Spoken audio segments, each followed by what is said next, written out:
Happy Friday, guys.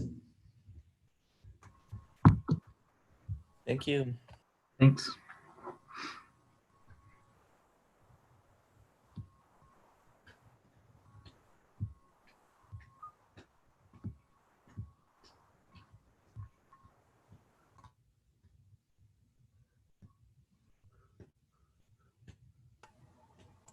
You guys getting enough sleep?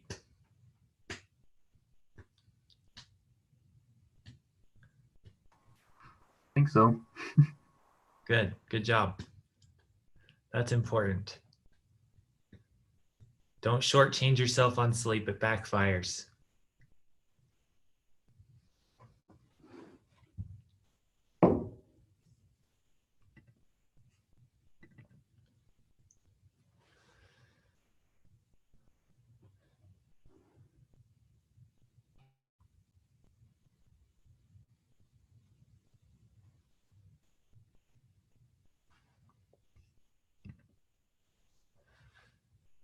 Hey, Brother Miller.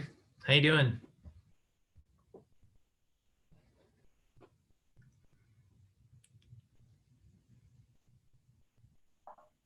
Hey guys.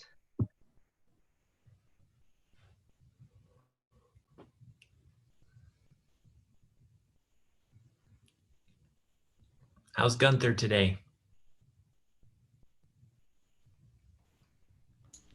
Well, I guess I feel okay, but yeah, a lot of classes have ended, coming to the very end. Yeah. So you're saying a lot of, yeah, this week is kind of the last week of all your classes, and now we're on Friday. So I think I get what you're saying. Yeah. How does that feel? Sorry. I was wondering what percentage of classes are actually meeting on Monday. Do you guys have a feel for that? Is this class meeting on Monday? I don't think we are. We talked about it, but I don't think so. I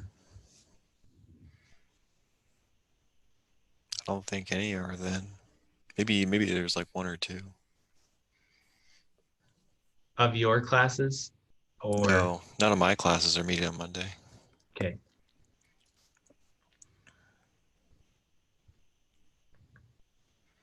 I'm still new to how things work, so if you guys told me we had to meet Monday, I would just believe you.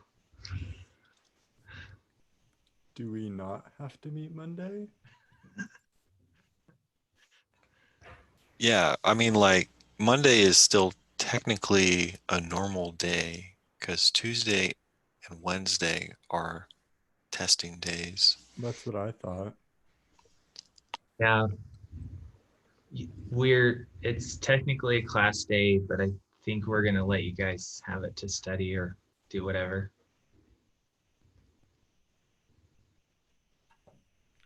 So does that mean this is the last class or? Yeah. Man. It's a party. Don't Oh say man, that. I've never seen Austin smile so big. I'm just kidding. It seems like some people thought we weren't meeting today either. I forgot what time this class was at, so I came a half hour early. Well, that's way better than the alternative of not coming at all. It's the last week of school and I still don't know my schedule. Are you serious? Because that's hilarious. The last day of class and you forget what time it is. Yeah, I had no idea. I just knew I had class today. At least you were early. That's good. This whole semester has just been a haze. I know. It went by faster than most semesters. At least to me. Good. Well, working 2 jobs will help you do that, Josh. Yeah. Working 2 jobs and going to school full time will definitely make things go by quickly. Maybe that was it.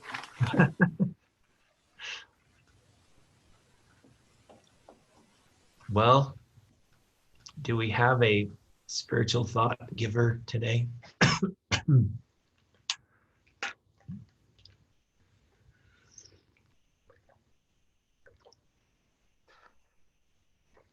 I've got a little video, but I don't know that we'll have time. I'm not sure. I might have to just send it out separately.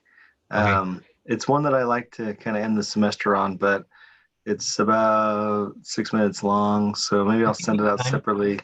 Well, I, I'm a little concerned. We're gonna go through the lab, right? So how did long you is see that? my did you see my message? My IM? No, I did not. Okay, that's okay. Um, I think we have a way of making both work. So oh, I think we'll have time. that'd be cool. Okay. Can we have someone give the prayer? And then we'll do the video. If that sounds okay, Brother Miller? Sounds great. Cool. I'll just say the prayer. Okay.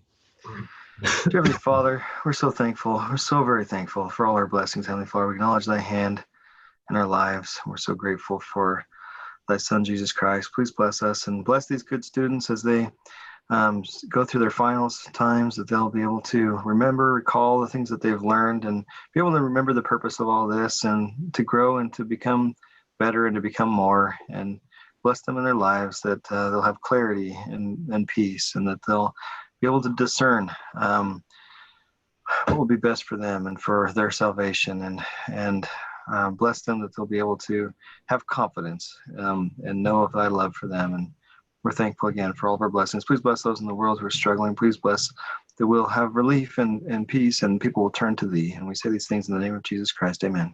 Amen. Thanks. Well, thanks. I feel a little spoiled. You guys are letting me share this last thing, but I'm grateful for it. I just want to give a little bit of background. This was when I was a student here, and the Hinckley building was being dedicated. So, I don't know, 17 years ago, 18 years ago.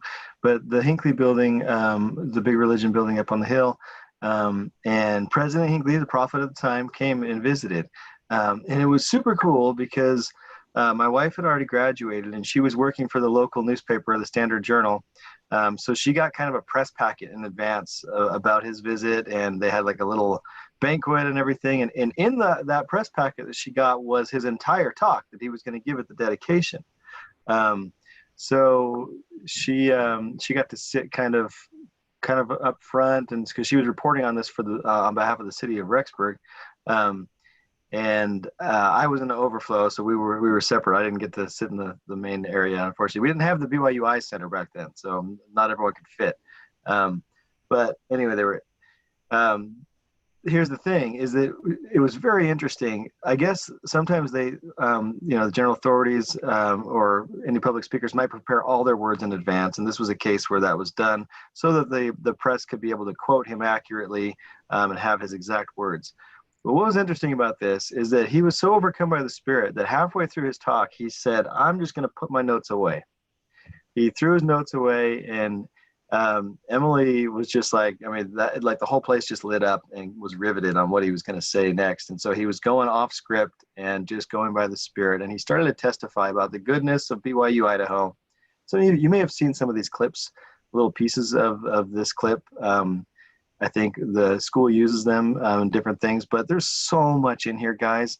And it makes me feel so good about being here and about you guys and knowing the good you're going to go out and do. I believe that the things that he says are prophecies and that they apply to you as well. So I want to let you know that I echo everything that he says and feel the same amount of love and respect for you guys. So let me share my screen. It says 9 minutes, but I'm going to cut it shorter than that, so don't worry.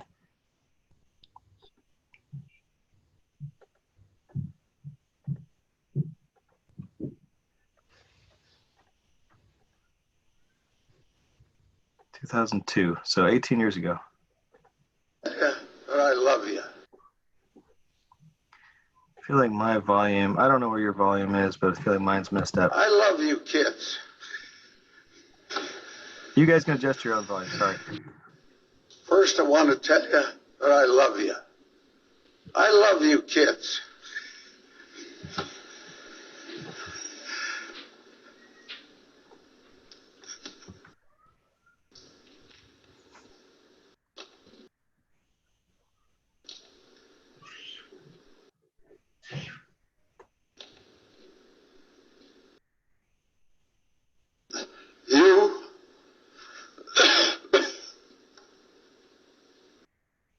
wonderful young people of this church.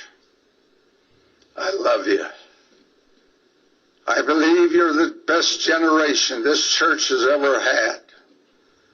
No generation which has gone before measures up to the stature to which you measure up.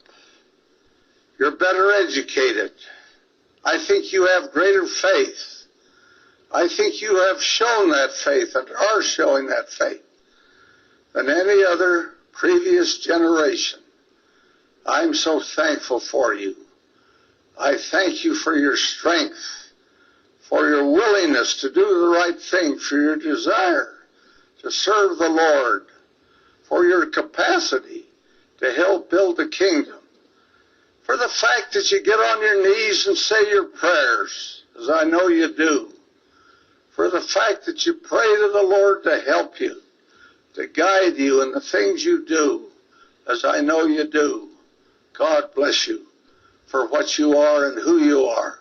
Now, don't ever do a cheap or a tawdry or a mean or evil thing. My dear young friends, you don't have to engage in these things. The world is on a slippery slide. It's going downhill and it's going fast. And you are as a beacon on a hill of young people of rectitude and virtue and decency and goodness. Remain that way. Do not destroy your effectiveness. Do not become involved in any kind of behavior which would destroy you, injure you, hurt you, debilitate you in any way, whatever. You don't have to do those things. You can stand above them. You must stand above them. The world will look to you as the years pass. Of that I have no doubt whatever. For if it continues to go in the direction in which it is going, the disparity between the world and this church will grow and lengthen, and we will become more and more of a peculiar people. Now, be faithful, be true, go forward, be ambitious, don't short-circuit yourselves, don't stop now, keep growing, keep going, educate your minds and your spirits, and never lose sight of the fact that you're a child of God with a divine destiny and capable of doing great and good and wonderful things. Don't sell yourselves short. Don't cheapen yourselves. You know who you are. You know that you are a child of God and that your heavenly Father expects something great and noble and good of each of you. The Lord bless you, my dear young friends. As I look into your faces, I see the future. Keep the faith. You'll marry, you'll have children, you'll have grandchildren, you'll go out and do the work of this world. But maintain your integrity. Be honest. Be good. Be decent. Be prayerful. And the God of heaven will smile upon you and bless you and give happiness into your hearts and a sense of peace in your lives. Now, I wish for you nothing but the best. You're so choice and so wonderful, and the future's so great that you can't afford to betray yourselves in any way and to do anything less than that which each of you is capable of accomplishing. You don't have to be a genius. You don't have to be a straight A student. You just have to do your very best. With all the capability that you have to do your very best. And somehow if you do that, God will open the way before you and the sun will shine. And your lives will be fruitful and you'll accomplish great good in the world in which you take a part. I couldn't wish for you anything better as I look into your faces this day. heaven smile upon you. May you be blessed. May you be happy. May you have joy in your lives. May your tears be few and your smiles many as you go forward with your lives. Is my humble prayer as I stand before you and express unto you my love for you and my confidence in you and my hope for you and my prayer for you. You are of the very fiber of this church, and this church will grow as its young people, the young people of this generation, magnify their callings and go forward and serve the Lord and live in loyalty toward Him. God bless you. There's no end in sight for the good you could do. You know it? You're just simple kids. You're not geniuses, I know that. But the work of the world isn't done by geniuses. It's done by ordinary people who've learned to work in an extraordinary way. People of your kind who can do these things. I repeat, don't sell yourselves short. You look in the mirror every morning. When you boys get up to scrape off the fuzz, and you girls get up to put on the paint, look into the mirror and say, I can do the right thing today, God being my helper, and I will do it. Heaven bless you, is my humble prayer.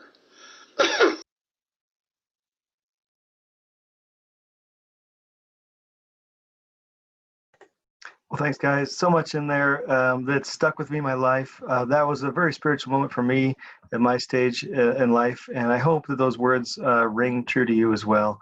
I know that God's love for you is so great. I know that you will go do many great things, as He says. And I love some of those words that just have echoed in my mind over the last 18 years. Don't destroy your effectiveness. Don't short circuit yourself. Keep going. You don't have to be a genius. The work of the world isn't done by geniuses. It's done by ordinary people who have learned to work in an extraordinary way. I've taught my son to get up in the morning, and I don't know if he still does it, but I for a while, I've taught him, look in the mirror first thing in the morning and say, I can do the right thing today. God be my helper, and I will do it. I love those things that he says, and I hope that you guys go on and keep that with you, and keep your experience here at BYU Idaho a sacred one, a special one, and one that sets you apart. So thank you for letting us be part of your lives this semester. That's awesome. I've never seen that video. That was really amazing. Thanks for sharing that. Okay, well, I thought we ought to do a simulation just for good old time's sakes. Seems like that's been a theme in this class. And so I'm going to share something with you guys. So if you go to the class calendar, there is oh gosh, what month? July. Okay, on the 17th, you'll see this.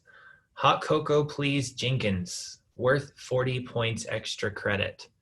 So if you do this lab today during class and you upload completion status, you'll get 40 extra credit points, probably worth your attention.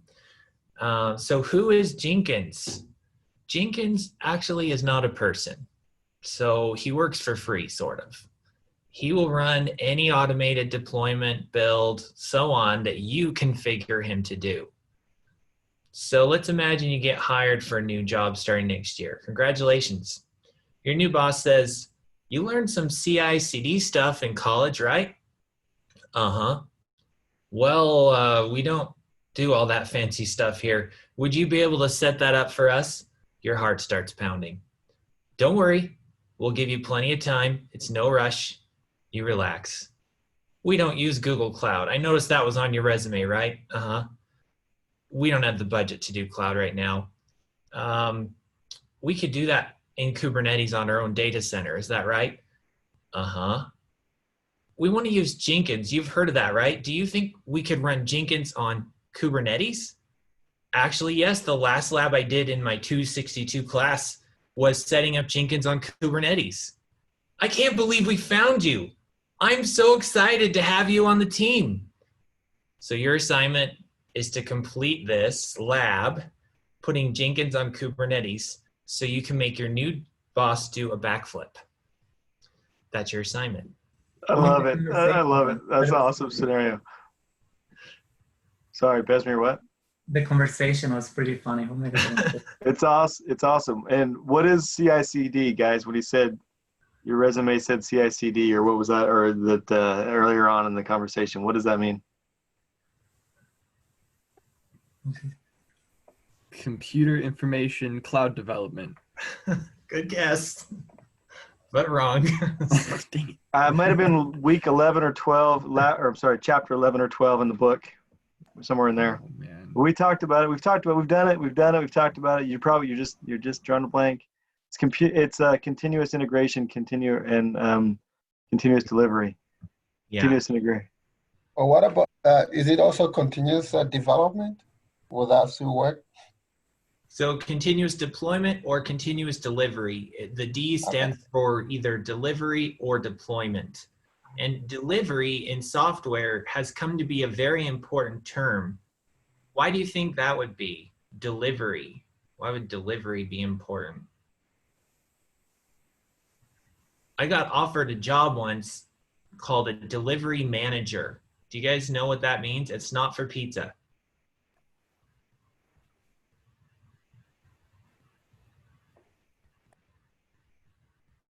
What do you deliver? What are we supposed to deliver in IT? Packets.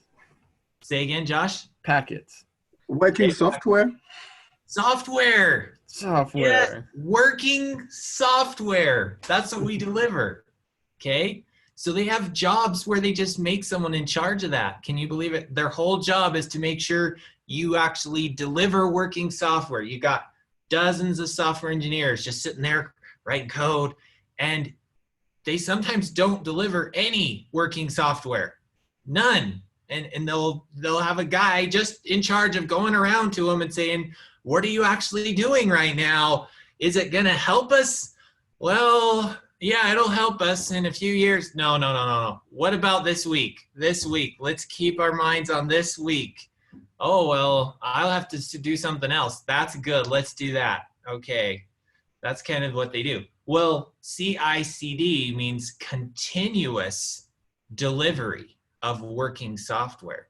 So not just next year, even next month, even next week, today. That's what it is. Today, when I write code and save it, it's delivered.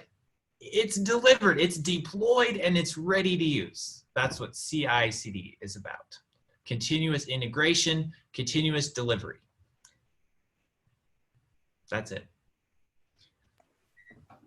I have friends who work for Domino's, and they actually say delivery manager, and it's kind of funny because I can't tell, because they're all software geeks. I cannot tell, like, did you go back and deliver pizza, or are you a software delivery manager for Domino's? Because I have no way of telling. That's kind of funny, I think. Anyway, well, let's do this. So this is Jenkins right here. If I wanted to create a job, I would click this link, and I'd say add a new pipeline. So this is continuous delivery of node project. We'll just say that. And there you go. And we're going to tell it to pull SCM, which is Git. That's what Git is. I always forget what the schedule is supposed to look like. And then we're going to do a pipeline script from SCM. And we're going to choose Git. And we're going to tell it. And now this isn't the part you guys have to do, by the way. I'm just showing you what the point is of everything we're working on today. When you're all done, you can do this kind of thing. So I'm saying Git. I'm going to tell it to go to Git.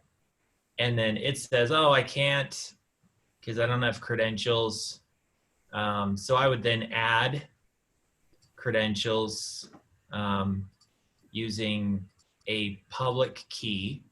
And then it would run a build of that software. And we're not going to go through all of that part today. We're just going to make it so Jenkins is there so you could use it to do this kind of thing. That's what the goal of the tutorial is for today. Any questions before we start it on that? Okay, so we're going to draw this as a class. I'm going to draw a box, and what should I call this box? You guys decide. What's the first box going to be? Got to give it a name. Adam. That's my son's name. It's a good name. Okay, how about what are we deploying today? What are we deploying?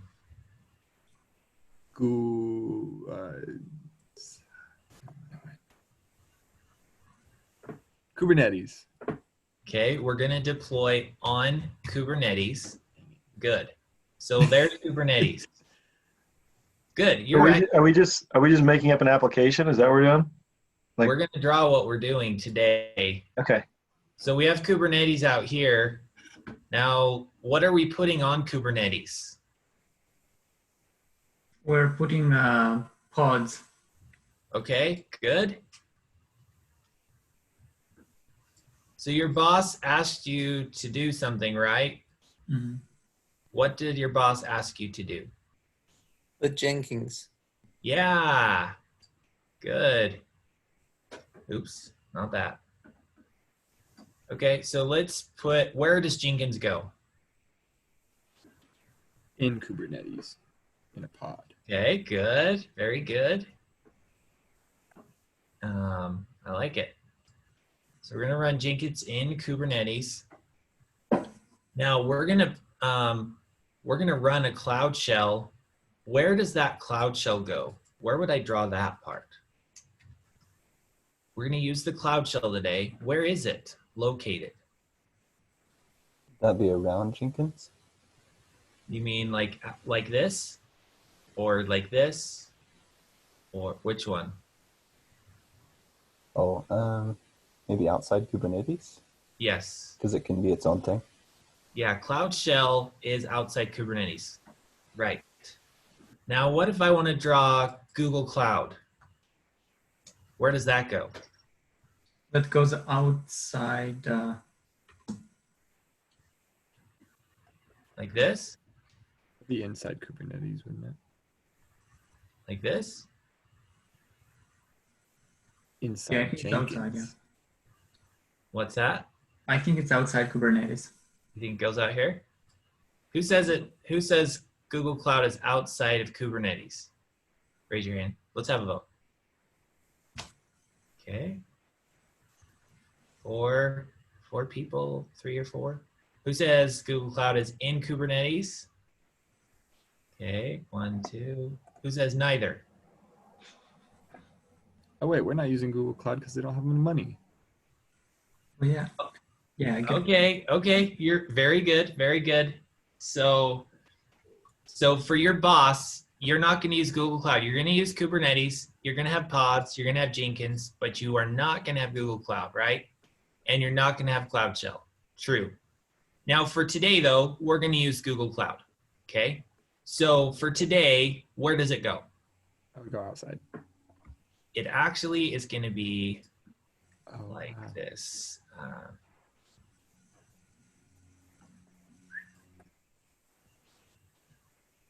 So Google Cloud, oops. See if I can insert a text box. I know I can. I know I can do this. Text box. If I were in, oh, where are you? You're in here somewhere. Oh, is this because we're setting up Kubernetes and Jenkins with Google Cloud? Yes, today we are, but I think you're right. We should remember that that what we're doing for our boss, let's do it like this, is not going to be in Google Cloud. But we're going to practice in Google Cloud, and that'll give us good practice. When Now, we what are about, doing it, say when we again? are doing it for our boss, is there a different service that we would use? Yeah. What would that be called? Well, you could use VMware. That's really popular. Okay. VMware is popular for VMs on premise, they call it. On premise means not in the cloud. It's in your own servers. So VMware is really, really, really, really, really, really, really popular. So all we really need is just a shell, like a PowerShell service, and that's why we're using Google Cloud. Well, you just need computing power. I mean, you just need something that can run services and run. So it could be on your own laptop. It could be on a, you know, it can be on whatever computers the organization has on VMs. Or I mean, we're using Google Cloud out of convenience, but you can run this anywhere. Okay. Right? Yes, anywhere. You can run Kubernetes anywhere. That is true. So where does Cloud Shell go? Oops. Where does Cloud Shell go? In Google Cloud. Okay, like this or like this? Which one? First one. Okay, that's right. Good. Okay, I just thought we should do that before we did the work because sometimes it's confusing what we're actually doing. Great. Good answers. Okay, we're going to go into the quick lab. And let's see, I think we're going to click. I'm going to end mine because I already did this. End mine. Okay. Oh, come on. Cancel out of there. Start lab. Launch with credits. Is everyone able to find the lab that I'm talking about? It's on the calendar for today. Right there. Okay. So first thing is we need to log in, right? So we're going to go to console.cloud.google.com.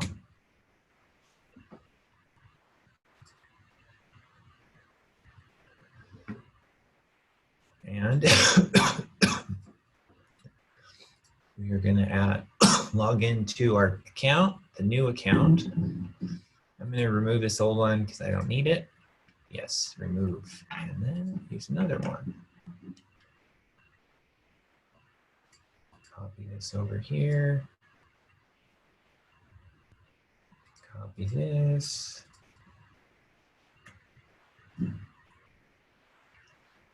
Does the lab work for everyone? I can go there, but I cannot start the lab. When I press the start lab green button, it doesn't do anything. It's not starting? Yeah. Do you want to share your screen? Yeah. You need, okay, now I can do that. So let me close this one and go back. So I click the link here, right? Okay. So it takes me to the lab. I'm logged in with my BYU. I have credits. I go to start lab. There's your cache. Yeah, did you hear what David suggested? So you can click clear my cache. Or I can open an incognito. I'll try that.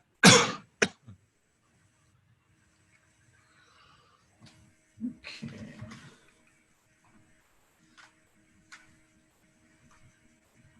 Okay, video.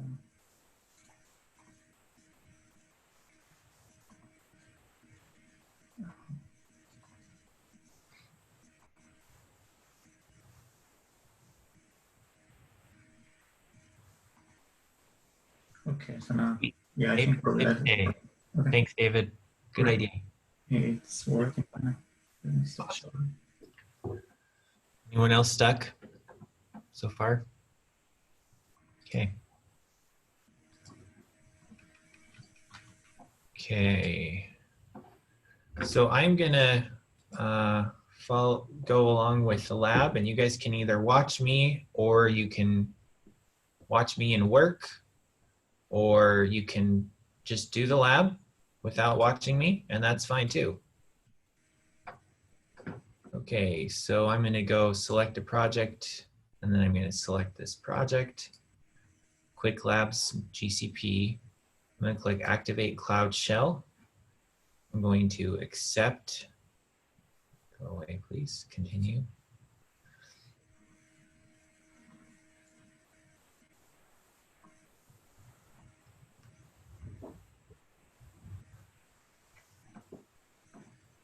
Okay, now I want to get rid of this menu. I'm going to click on the bars on the upper left corner. That goes away. G Cloud config set compute zone US East 1-D. Now I'm going to clone from Git this project. And then I'm going to CD to it. Now this next one takes about 4 or 5 minutes to run. Just a warning, G Cloud container clusters create. I've used this command quite a few times, CD for the class to set up Kubernetes. This is how you set up new Kubernetes, is this command right here, if you want to know how to do it in the future. Type N1 standard 2 is the type of VM we're using. And then the scope we're adding is going to make it so that Jenkins can access cloud source repositories and Google Container Registry. Okay, this part takes about 4 or 5 minutes.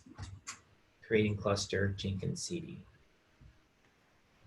So this command, I guess I'm a little bit confused by it, because we could issue that or create that cluster without creating the Jenkins piece, right? So that is like an optional parameter that's bringing Jenkins into the fold. Is that correct? The scopes one? Where it says create Jenkins -CD, or is that the name? Is that the name of the cluster? Yeah. It's just okay, that's why I was confused. Okay, so the fact that we see Jenkins in there actually means nothing. It doesn't mean anything to Jenkins. It's just we're calling it that. Yeah. What's the name in our class? What has been the name of the cluster so far, guys? Do you remember?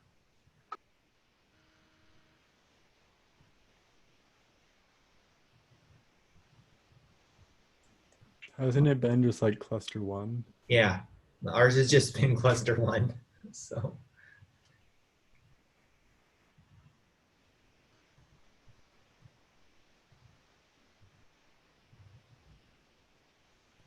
So you can check your progress here while it's running. It'll pass.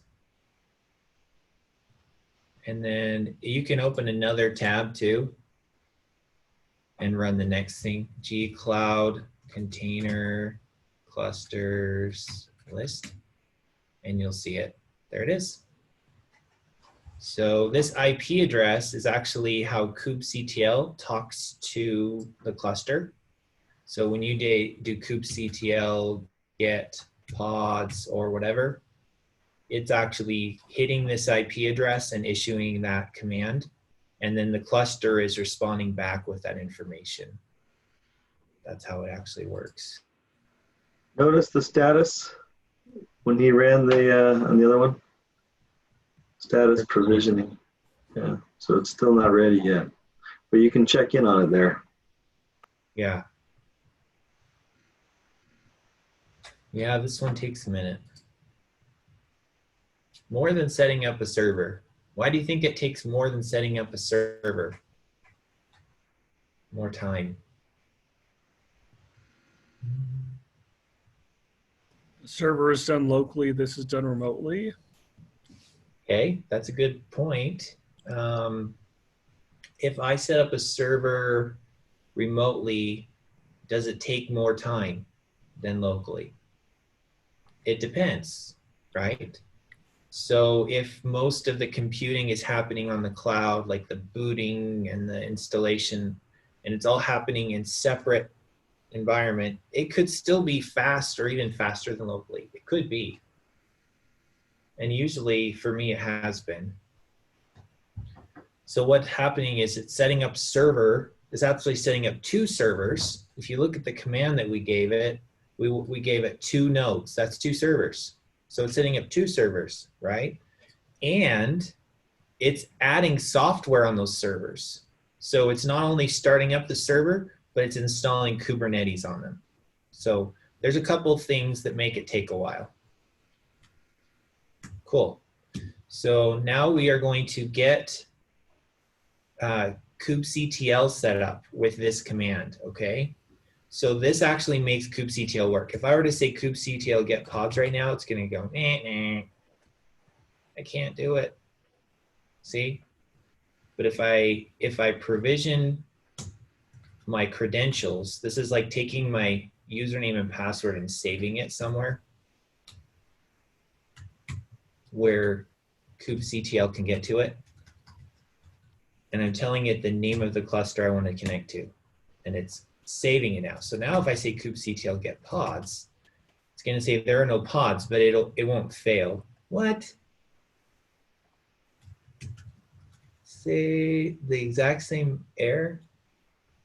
Let's see. It's there.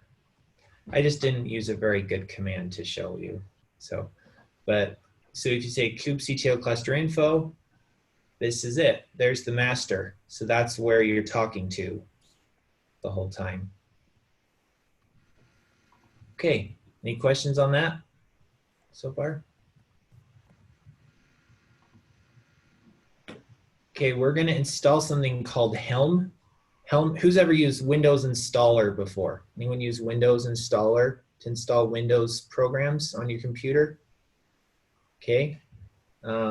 Whenever you do a setup where you click next, next, next, okay, that's using Windows Installer. This is like that, but for Docker. So we're gonna install something that helps us install, that sounds funny. We're gonna install something that helps us install programs in Docker, okay? So now we just download it. This wget is just saying download. That's all it is. So you could download anything. You could download Google. If I say wget google.com, done. Anything on the web, you can do wget. It just downloads it. Okay, but we downloaded this, which is a zip file. So we're going to unzip that. This command is very, very, very, very helpful. tar-xzvf. Try and remember that one because you will use it anytime you download a tarball. So this tar.gz is a kind of zip file. It's a compressed zip file called a tarball. If you want to unzip a tarball, you have to have this command. It's the same command every time. tar-xzvf and the name of the tarball. And there it goes. It's extracted it. So I'm going to copy the Linux AMD 64 Helm folder to my current directory. That's what the dot means. And if I do ls, now I see all that goodness got copied to the folder that I'm in right now.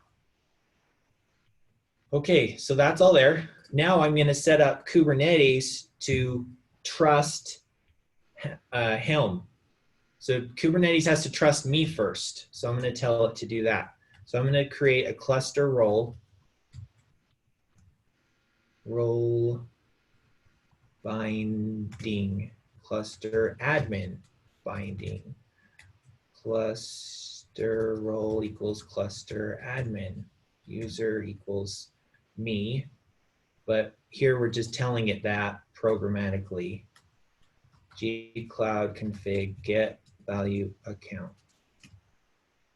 So it just made it so error. I did this last time too. -- cluster role. So now it gave me admin privileges on the cluster. So now I can make Helm an admin on the cluster as well. So now I'm going to do that. Because I'm an admin, I can create service account, tiller, namespace, kube system. Do that first.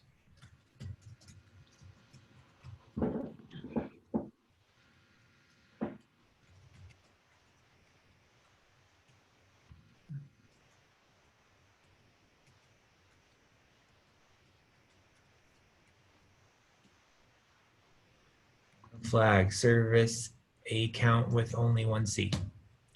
There. Now Tiller is an admin, which Tiller is part of Helm. So it can install software in my Kubernetes cluster, which is kind of cool. Okay, so now I'm going to connect the two. So if we look in here, what I've just done is I have set up Helm with an account over here. Okay, so, but I am running Helm over here in the Cloud Shell. So then what's going to happen is I'm going to run a command in the Cloud Shell using Helm, and it's actually going to end up calling the Helm account within Kubernetes. That's actually how it works.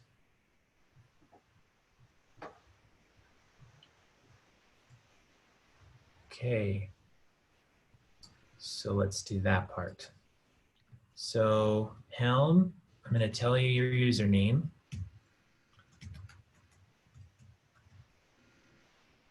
A service account is a username that's used by a server. Okay, so his service account name is Tiller, and now it's remembering its username and saving it. Now I'm going to tell Helm to update its repository with all the cool packages it can install. Now it's doing that. And let's check on that.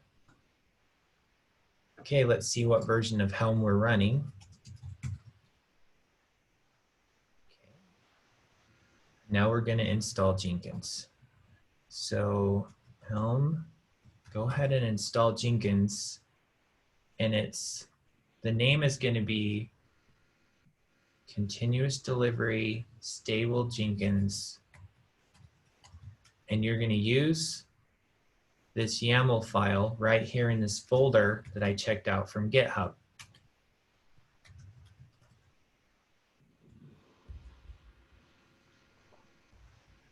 And the wait makes me sit here and watch until it finishes, so I know when it's done.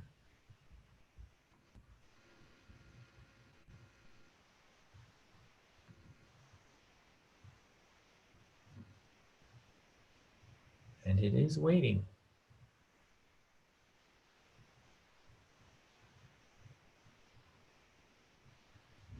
I don't remember this part taking that long, but CD stable Jenkins -f Jenkins values version 0.16. So I just had a problem.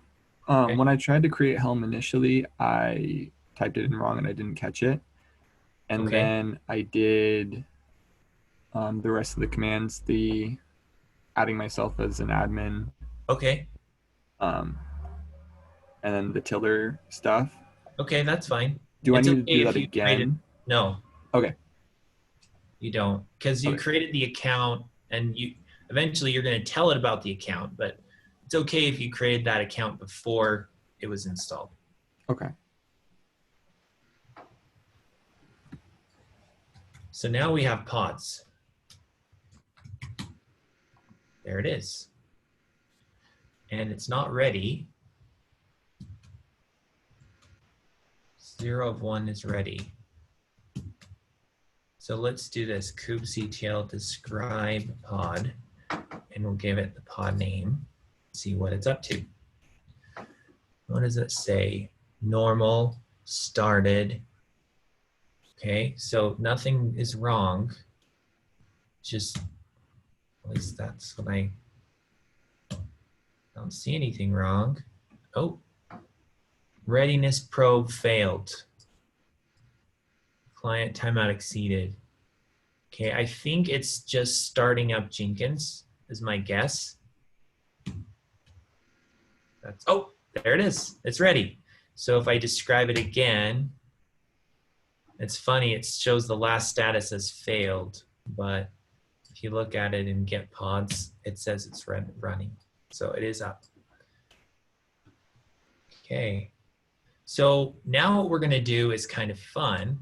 What we're going to do now is we're going to make it so I'm actually forwarding a port in my Google Cloud Shell. So I'm going to do port forwarding 8080, and that is going to actually point to Jenkins. So I'm going to make it so that 8080 on the Cloud Shell is forwarding to 8080 on Jenkins, so that if I log into the Cloud Shell, I'm actually logging into Jenkins. That's the next step.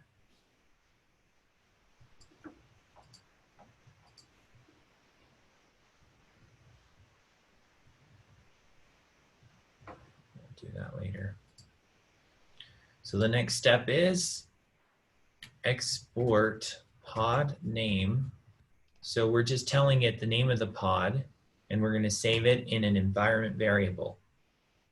And to get it, we have to do kubectl get pods -l component equals cd Jenkins master -o. We're telling it the output format, and we're going to actually query the JSON output. And we're saying within the JSON of the get pods, get the first item in the array and get the metadata name, because that's the name of the pod. And we're going to forward traffic to that. So we're going to need it later. Save that variable. Dang it, I did this last time too. I don't know how, but I missed one little thing on this command. I'm just going to copy it.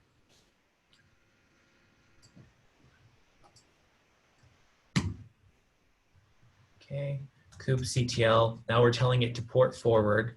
So we're port forwarding again from where to where? From Cloud Shell to Jenkins pod in Kubernetes. That means 8080 port is sending traffic from the shell to Jenkins, okay? So kubectl port forward, and then we've got the pod name saved as a variable that we just saved, 8080:8080.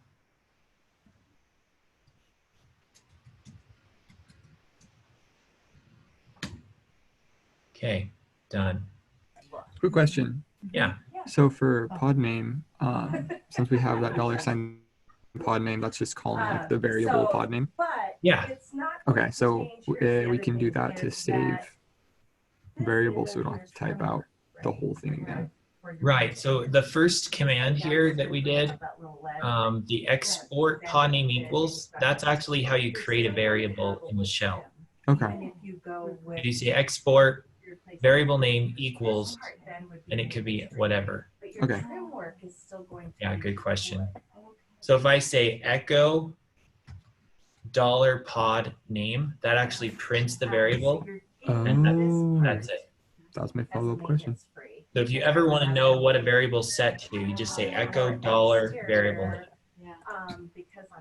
It's really handy. So we're going to look for the URL.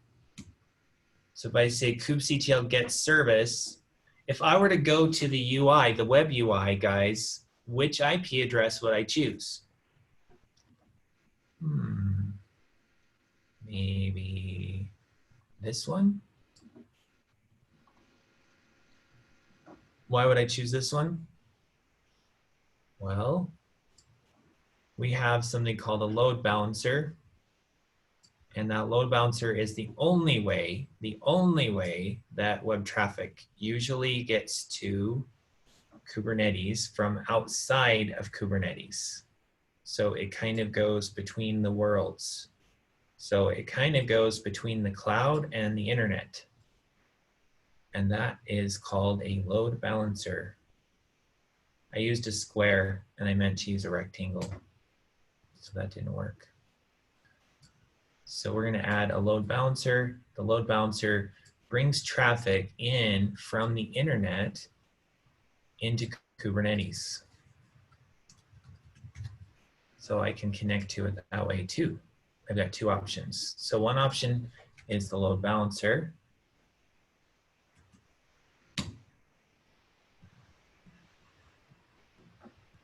Waiting. It's 80/80, so I need to do it like this. Ta-da! There's Jenkins through my load balancer. Okay, the other option, because we've added port forwarding, which is kind of nifty, is it's this thing called web preview. So in Cloud Shell, there's a little button at the top that says web preview. If you click that, you can actually connect to the Cloud Shell on a port. So if I say preview on port 8080, guess what's going to happen? I'm going to hit Jenkins because I'm port forwarding to Kubernetes. So I've just gotten in two different ways. One is from the load balancer through the internet, which is then forwarding to Jenkins. The other way is through the Cloud Shell, which is port forwarding to Jenkins.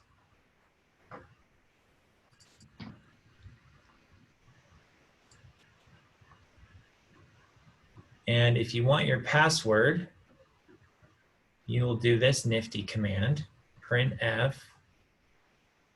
And then we're going to say, by the way, you could do this without saying printf. You could say kubectl get secret cd-jenkins, and there's the secret. And if I say kubectl get secret cd jenkins-o YAML, it'll print it out for me. And so here's the actual secret. The thing is, it base64 encodes these. So if you want to decode it, you pipe it to this thing called base64. So you'd go echo the password pipe base64-d, and then it gives you the actual password. So for me, it's this. Oops, this. But if you run this fancy command, it does all the steps that I just showed you in one command, okay? It does get secrets, and then it pipes it to base64 and decodes it. So it's the same output, see? This here, this here. So if I want to get into Jenkins, again, I would go to this web preview, click on that, preview on port 8080. My username is admin.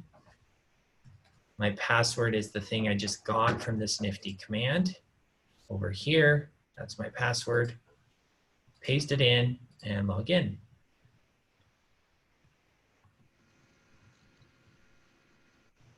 Welcome to Jenkins.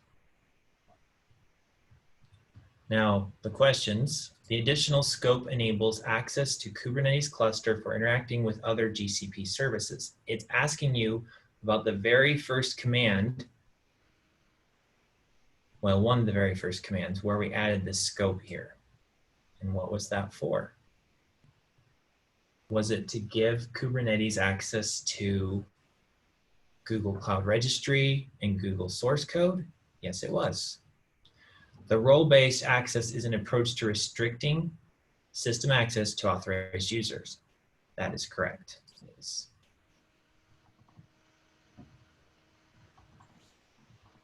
Any questions, guys? If you need to go, you can go. Class is done. If you're stuck, you can stick around. Windows.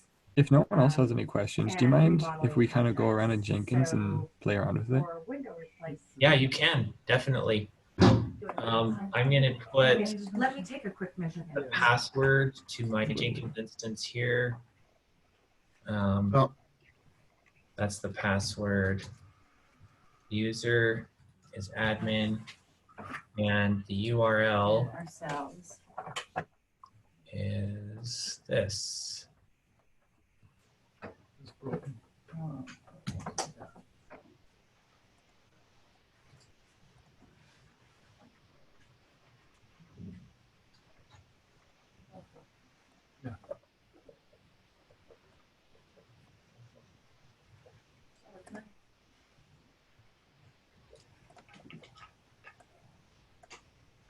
So is today the last day of class?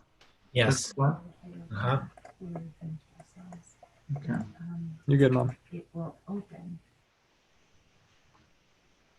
Yeah, we'll miss you guys.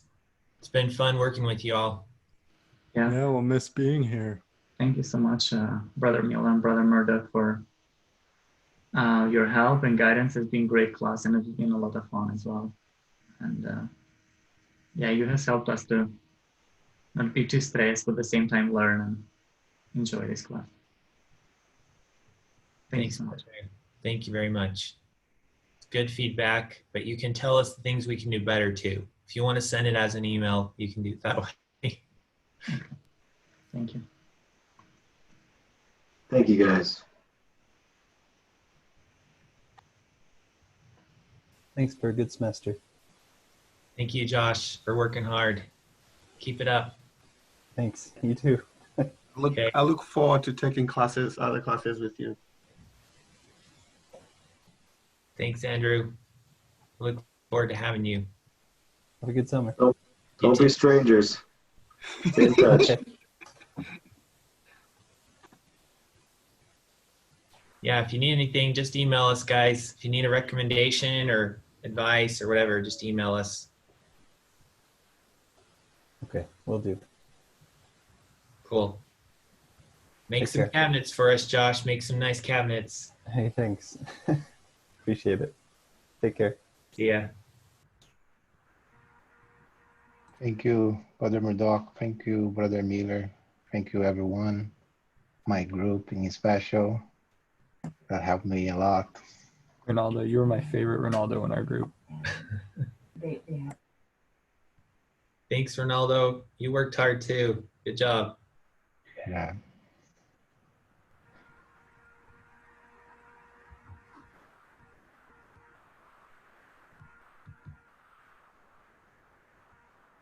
How's Nancy doing?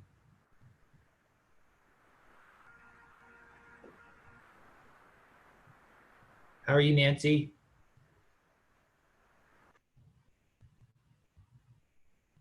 She's asleep.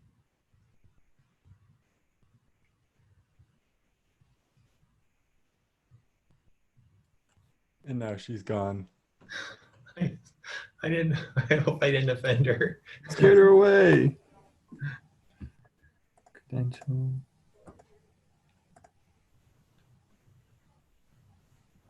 She probably had her headphones sitting on the desk and didn't hear me. That's probably Quite what. possible.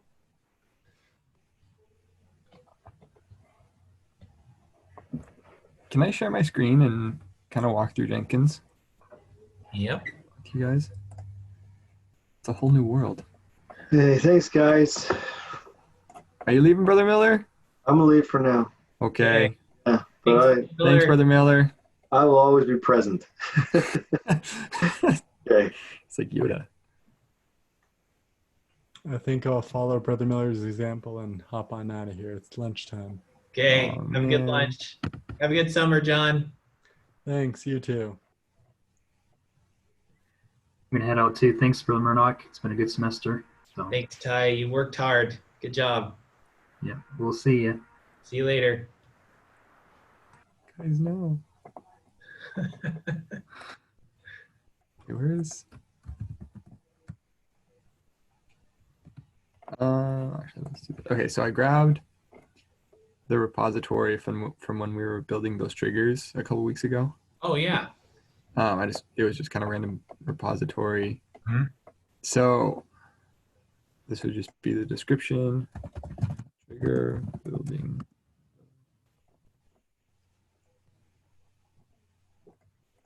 And choose multiple.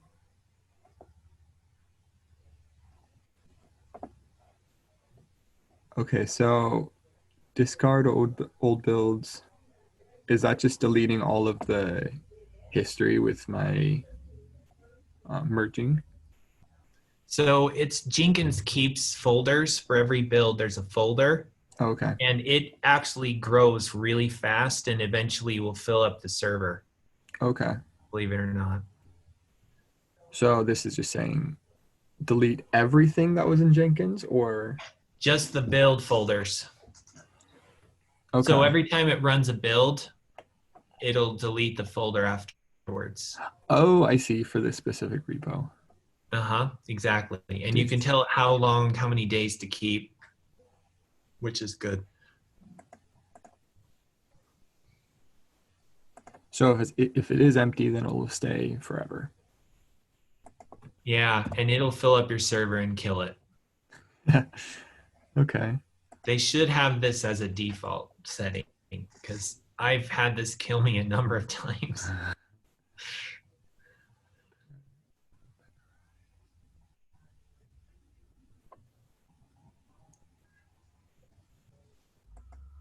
Okay, so this is saying if you want to get into this project, have one of these it's just saying parameters. build parameters are like what's the build number that I want to push to prod, for example. Mhm. It's something like that. So you could have a container image ID, lots of different parameters. They're just variables. That's all it means.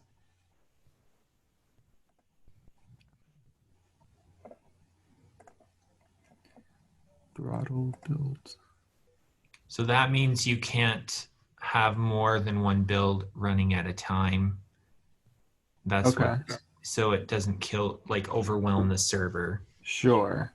This allows me to go through and do a bunch of stuff and then kind of have it be lined up. Yeah, and that can mean you're waiting forever because it's true. A bunch of stuff stacked up, and you might wait an hour or more for yours to get its turn. Mm-hmm. So it would be nice if it's a big lot of people that we're doing, so that we don't all put all the stuff on the server at once and kind of blow it up. That'd be true. Yeah, it gives you a break between the builds too, it looks like. Now there's a checkbox 2 down from there that says execute concurrent builds if necessary. That allows more than one build to happen at the same time, which is, it actually is specific though to this project. Okay. So that's usually a bad idea. This could allow for overlap. Yeah, so you could end up not knowing which version is actually running because you ran 2 of them and you don't know which one made it first. Mm-hmm. But with a FIFO or first in, first out approach, which is the default, then you always know the first one went in first and the second one went in second and so on. Mm-hmm. Disable this project. It seems like a silly one. Yeah. Right. Well, okay, it's kind of like commenting it out in case you need it later. Oh, okay. And so throttling might be good when you have a lot of people, and then when you don't have a lot of people, you don't have to worry as much as overwhelming the system, so you can take it off. Yeah, this is more of a project setting, which I don't really think makes as much of a difference. Okay. Because it's on this specific build, but there are more Jenkins wide settings that you can use that control that.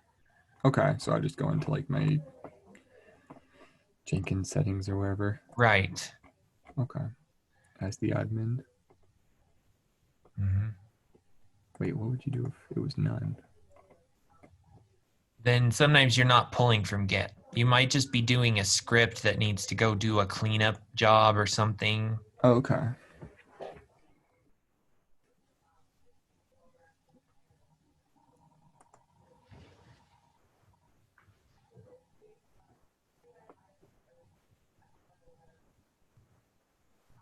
So this is saying in a cloud build folder? Trigger builds remotely. It's basically allowing you to call Jenkins to start a build, and it'll give you a token you can use. So see how it says use the following URL to trigger the build remotely. Jenkins URL job Joshua project build question token equals token name.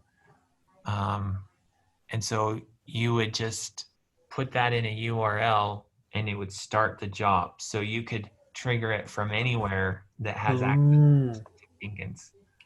Oh, okay. So that would be the same as doing none, doing like a build trigger and then pulling it? Well, it doesn't have anything to do with whether it's pulling from Git or not. It's just, I guess you're asking why you would do it that way, I think. Well, what I meant by none is like in a separate project. Yeah. Oh, are you saying so one Jenkins job could trigger another? Is that what you're saying? Yeah. Yeah, you could do that. And that is something that we do. So, Is there a better way that you were thinking of? No. Okay. No. Super text. That makes sense. That makes sense.